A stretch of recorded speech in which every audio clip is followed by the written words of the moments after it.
18 ఏళ్ళు నిండితే మీకు నచ్చినట్టు బతకండి అని మహిళలకి కోర్టు ఇచ్చిన తీర్పు. నిజంగా ఇది వింటే బాధాకరంగా అనిపించింది. ఇప్పటికే మన భారతదేశంలో మన హిందూ సాంప్రదాయాలని కాపాడుకోవడానికి మనం ఎంతో ప్రయత్నాలు చేస్తున్నాం.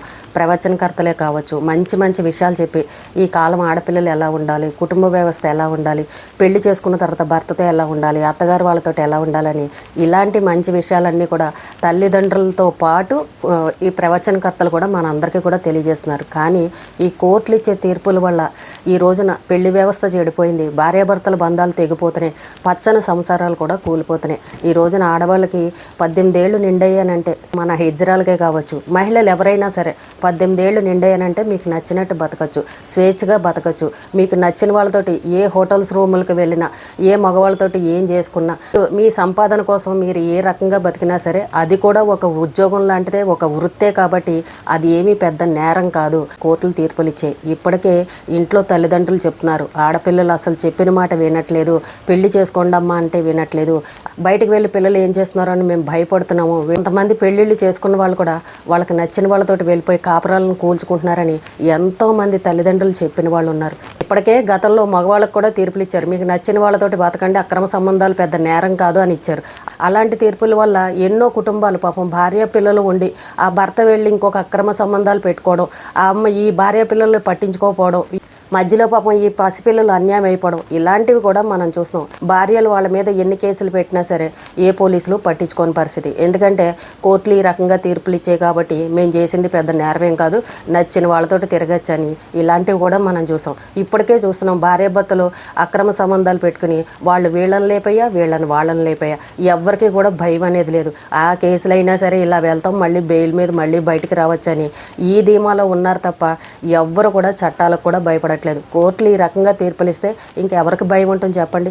కొన్నాళ్ళు పోతే అసలు మనం భారతదేశంలో ఉన్నామా విదేశాల్లో ఉన్నామా అనేది కూడా అర్థం కాని పరిస్థితి అయిపోయింది. ఎందుకంటే విదేశాల్లో ఉండే కల్చర్ అంతా కూడా ఇప్పుడు ఇలాంటి తీర్పుల వల్ల ఇక్కడ మనకు కూడా చేరిపోతుందనే అనిపిస్తుంది. ఇప్పుడు 18 సంవత్సరాలు నిండిన వాళ్ళు మేము మేజర్లో మాకు నచ్చినట్టు ఉంటామని ఏ అబ్బాయితో అన్నా ఏ హోటల్ రూమ్లో అన్నా దొరికారు అనుకోండి పోలీసులు ఎవరు వాళ్ళ మీద కేసులు పెట్టడానికి లేదు. ఆ అమ్మాయి కనుక పొరపాటున ఇదిగో పలానా వాడు నన్ను బలవంతంగా తీసుకొచ్చాడు, నాకు ఇష్టం లేదని ఆ అమ్మాయి ఏమన్నా అతని మీద కేసు పెడితే అప్పుడు అతని మీద చర్యలు తీసుకుంటారు. పోలీసులకు కూడా ఇప్పుడు కోర్టులు వార్నింగ్ ఇచ్చాయి, ఎవరన్నా ఇలా కనుక 18 ఏళ్ళు నిండిన వాళ్ళు మీకు ఎక్కడన్నా దొరికారు అని అంటే వాళ్ళ మీద ఎటువంటి చర్యలు తీసుకోవడానికి లేదని పోలీసులకు కూడా ఆదేశాలు ఇచ్చింది కోర్టు. ఇప్పుడు ఎలా అయిపోయిందని అంటే ఎవరి పిల్లల్ని వాళ్ళు కాపాడుకోవాలి. ఇప్పుడు 18 ఏళ్ళు అని అంటే మనం అందరం అనేసుకుంటాం, అబ్బా 18 ఏళ్ళు వచ్చే వీళ్ళ మేజర్లు, వీళ్ళకి అన్నీ తెలుసు, ఈ చట్ట ప్రకారం మాట్లాడేస్తారు. కానీ కొంతమంది ఆడపిల్లలు అసలు 18 ఏళ్ళు వచ్చినా సరే పాపం అయోమయంగా ఉంటారు. ఎవరన్నా ఏదైనా చెప్పారంటే నమ్మేసే విధంగా కూడా ఉంటారు. అంత అమాయకంగా ఉండేవాళ్ళు కూడా ఉంటారు. తల్లిదండ్రుల మధ్యన పెరిగిన వాళ్ళు ఉంటారు, పద్ధతిగా పెరిగిన వాళ్ళు ఉంటారు. ఎవడన్నా ఏదన్నా మోసం చేశాడనంటే అంతా అయిపోయిన తర్వాత అప్పుడు తల్లిదండ్రులకు తెలిసి కేసులు పెట్టుకునే పరిస్థితి. అప్పుడు ఆ అమ్మాయి వీడు నన్ను బలవంతంగా తీసుకెళ్ళాడని చెప్తే అప్పుడు వాడి మీద చర్యలు తీసుకునే పరిస్థితి. అంటే ఇప్పుడు కోర్టులు ఇలాంటి తీర్పులు దేనికి ఇస్తున్నాయని అందరికీ కూడా డౌట్ వస్తుంది, ఇవ్వకూడదు కదా అని. కానీ కొంతమంది ఆడవాళ్ళు బతుకు తెరువు కోసం, కుటుంబ పోషణ కోసం, భర్త లేని వాళ్ళు పిల్లల్ని పెంచుకోవాలని అంటే వాళ్ళకి ఇంకొక పని దొరక్క, ఇంకొక పని చేయలేక ఈ వృత్తినే ఎంచుకుని ఈ వ్యభిచారంలోకి వెళ్తున్నారు. అంటే ఇప్పుడు కోర్టు ఏం చెప్తుందనంటే ఈ వ్యభిచారం కూడా ఒక వృత్తే, ఒక ఉద్యోగమే.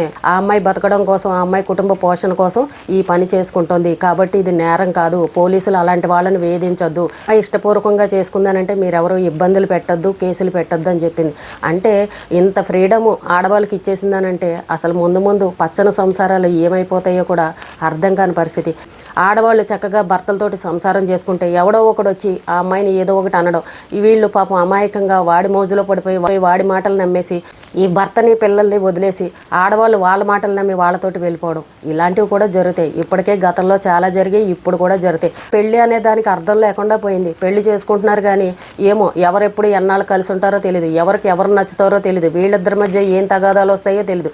ఎవరికి నచ్చినట్టు వాళ్ళు బతకచ్చు అని కోర్టులే తీర్పులు చెప్పినప్పుడు సొసైటీలో అలాంటి మార్పులు కూడా రాబోతున్నాయి.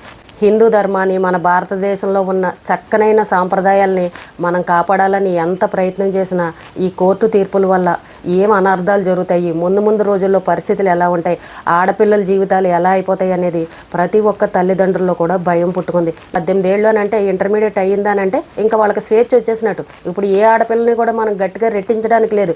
హాస్టల్స్ ముందర పిల్లలు ఇష్టం వచ్చినట్టు తిరుగుతున్నారు, పబ్బుల్లో తిరుగుతున్నారు, అబ్బాయిలతోటి బైకుల మీద కారుల్లో ఇష్టం వచ్చినట్టు తిరుగుతున్నారు. పాపం తల్లిదండ్రులకి తెలియని వాళ్ళు కొంతమంది, తెలిసినా ఏమీ చేయలేని వాళ్ళు కొంతమంది, మా ఇష్టం మాకు నచ్చినట్టు తిరుగుతామని తల్లిదండ్రులను ఎదిరించే పిల్లలు కూడా ఉన్నారు. అసలు ముందు రోజుల్లో ఆడపిల్లల్ని పెంచగలం అనే భయం కూడా వచ్చింది. ఇక ఇప్పుడు మనలో ఉన్నవాళ్ళు చాలామంది చూడండి, బతుకుతెరువు కోసం భర్త లేకపోయినా, కుటుంబ పరిస్థితి బాగోపోయినా, ఆర్థిక ఇబ్బందులున్న ఎంతోమంది, భర్త తాగుబోతాడైనా సరే ఎంతోమంది ఆడవాళ్ళు ఇళ్లల్లో పనులు చేసుకుంటారు, షాపుల్లో పనులు చేసుకుంటారు, కూలి పనులకు వెళ్తూ ఉంటారు, కుటుంబాన్ని పోషించుకుంటున్నారు. ఇదే పనిలో ఉండాలని ఏమీ లేదు కదా, ఏ పనైనా చేసుకుని బతికేస్తున్నారు. కానీ కొంతమంది ఈజీ మనీ కోసం సుఖంగా బతికేయచ్చు, కష్టపడక్కర్లేదు, ఎక్కువ డబ్బులు సంపాదించుకోవచ్చు, ఈజీగా మన కుటుంబాన్ని పోషించుకోవచ్చు అన్న ఉద్దేశంతో కొంతమంది ఈ వృత్తిలోకి దిగిపోతున్నారు. ఈ రోడ్ల మీద చూడండి, అర్ధరాత్రి పూట ఎంతమంది ఆడవాళ్ళు ఆ కుకటపల్లి రోడ్ల మీద అక్కడ తిరుగుతూ ఉంటారు. కానీ వాళ్ళు పోలీసులు ఏమీ అనట్లేదని మనం అనుకుంటున్నాం. కోర్టులు ఇలాంటి తీర్పులు ఇస్తుంటే ఇంకా పోలీసులు వెళ్ళి వాళ్ళని ఏమంటారు? చూసారా అండి పరిస్థితులు ఎలా మారిపోతున్నాయో. మన భారతదేశంలో హిందూ సాంప్రదాయాలను మనం కాపాడుకోవాలని ఇంత ప్రయత్నం చేస్తున్నాం, కానీ ఏంటో ఇంకా జనాల్లో మార్పు అనేది మెల్లమెల్లగా వచ్చేస్తుంది. ఏదైనా తప్పు చేయాలన్నా సరే ఎవరు కూడా భయపడట్లేదు. ఒకరిని లేపేయాలన్నా సరే వెళ్తాము వస్తాములే అని ఈ ధీమాగా ఉంటున్నారు తప్ప, బాబోయ్ ఎలాంటి శిక్షలు ఉంటాయో, మనం చేసేది పెద్ద నేరం కదా అని ఎవడు కూడా భయపడట్లేదు. ఆడవాళ్ళు అలాగే ఉన్నారు, మగవాళ్ళు అలాగే ఉన్నారు. ఈ 18 ఏళ్ళు నిండిన ఆడవాళ్ళు ఎవరైనా సరే మీకు నచ్చినట్టు బతకండి, ఎవరు మీ మీద ఎటువంటి కేసులు పెట్టరు, అది తప్పు కాదు, నేరం కాదు. మీరు అన్ని ఉద్యోగాలు ఎలా అయితే చేసుకుంటున్నారో ఇది కూడా ఒక ఉద్యోగంలాగానే భావించి వదిలేయాలని ఇలాంటి తీర్పులు చెప్తున్నాయి. ఇప్పుడు మగపిల్లలైనా ఆడపిల్లలైనా సరే ఎవరు కూడా ఆపలేని పరిస్థితి. పెళ్లి చేసుకోండిరా బాబు అని అంటే, మాకు ఉద్యోగాలు లేవు, సంపాదన లేదు, పెళ్లి చేసుకుని భార్యని ఎక్కడ పోషించాలని ఇలా మాట్లాడుతున్నారు. ఇప్పుడు ఎలా అయిపోయిందని అంటే ఇంకా పెళ్లి జోలికి వెళ్ళరనమాట. ఇలాంటి స్వేచ్ఛ ఇచ్చేశారు కాబట్టి ఎవరికెప్పుడు ఎవరితో తిరగాలని ఉంటే అబ్బాయిలైనా అమ్మాయిలైనా సరే నచ్చిన వాళ్ళతోటి టైంపాస్గా తిరుగుతారు, డబ్బులు ఉన్నప్పుడు ఖర్చు పెట్టుకుంటారు, డబ్బులు లేనప్పుడు మూసుకొని ఇంట్లో కూర్చుంటారు. ఇప్పుడు ఈ తల్లిదండ్రుల పరిస్థితి ఏంటంటే, కొడుకు ఎక్కడికి వెళ్ళాడో వెతుక్కోలేని పరిస్థితి, కూతురు ఎక్కడికి వెళ్ళిందో తెలియని పరిస్థితి. ఉద్యోగాలకు వెళ్ళాం, నైట్ డ్యూటీలకు వెళ్ళాం, లేదంటే ఫ్రెండ్ బర్త్డేలకు వెళ్ళాం, ఫ్రెండ్ ఇంట్లో పెళ్ళి ఉంటే వెళ్ళామని ఇలాంటివి ఏవో ఒకటి కారణాలు, ఏవో ఒకటి సాకులు చెప్పి తల్లిదండ్రులు నమ్మించే ప్రయత్నం చేస్తారు. కోర్టులు కూడా కొంచెం ఆలోచించాలి కదా. మనం ఇలాంటి తీర్పులు ఇచ్చామనంటే పెళ్ళి అనే వ్యవస్థకు అర్థం లేకుండా అయిపోతుంది, పచ్చని సంసారాలు కూలిపోతాయి. చదువుకునే పిల్లలు కూడా చదువు మీద దృష్టి పెట్టకుండా, తల్లిదండ్రుల మాట వినకుండా ఇలాంటి పనులు చేస్తారు కదా. ఇలాంటి విషయంలో మనం కొంచెం కఠినంగా ఉండాలి. పిల్లల భవిష్యత్తును కూడా మనం దృష్టిలో పెట్టుకోవాలని మరి ఆ కోర్టు తీర్పు చెప్పేవాళ్ళు కూడా కొంచెం పెద్దలు ఆలోచించుంటే బాగుండేది. మనం ఎందుకంటే కోర్టు తీర్పులను అందరూ గౌరవించాలి, ఎదురు చెప్పడానికి ఉండదు. వాళ్ళు చెప్పిందే మనం న్యాయం అనుకుని భావించి అలా ఉండాలి తప్ప మనం ఏమీ చేయడానికి లేదు. ఇప్పుడు ముందు రోజుల్లో సొసైటీ ఏమైపోతుంది, మన ఇంట్లో ఉన్న మన పిల్లల్ని ఎంత భద్రంగా జాగ్రత్తగా పెంచుకోవాలనేది తల్లిదండ్రుల్లో కూడా భయం అనేది వచ్చేసింది. కానీ ఎవరి తల్లిదండ్రులు వాళ్ళు పిల్లల్ని జాగ్రత్తగా చూసుకోండి. పిల్లలకి అన్నీ తెలుసు, మా పిల్లలు అటువంటి వాళ్ళు కాదని మగ పిల్లలైనా సరే ఆడపిల్లలైనా సరే నిర్లక్ష్యంగా మాత్రం వదిలేకండి. ఎక్కడికి వెళ్తున్నారు, ఎప్పుడు వస్తున్నారు, వాళ్ళ ఫ్రెండ్స్ ఎవరు, ఎన్ని గంటలకు వస్తున్నారు, నిజంగానే ఉద్యోగానికి వెళ్ళారా, ఇంకెక్కడికన్నా వెళ్ళారా, ఎక్కువగా ఫోన్లు మాట్లాడుతున్నారా, ఎవరితో మాట్లాడుతున్నారు, ఇలాంటివన్నీ కూడా తల్లిదండ్రులు ఎప్పటికప్పుడు గమనించుకుంటూ ఉండండి. మన పిల్లల్ని మనం ఎంత జాగ్రత్తగా చూసుకున్నా సరే అవతలవాడు ఎవడో ఒకడు వచ్చి వీళ్ళని చెడగొట్టే పరిస్థితి. అవతలవాడి మాటను నమ్మి మన పిల్లలు కూడా వాడి మాయలో పడిపోతారు తప్ప మన మాటను లెక్క చేయరు. వీళ్ళ మేజర్లు కదా అని వాళ్ళకి స్వేచ్ఛని ఇచ్చేసామనుకోండి, ఇలాంటి పిచ్చి పనులు చేశారని అంటే అటు పరువు తక్కువ పని, అలాగే వాళ్ళ జీవితాలు కూడా నాశనం అయిపోయే పరిస్థితి.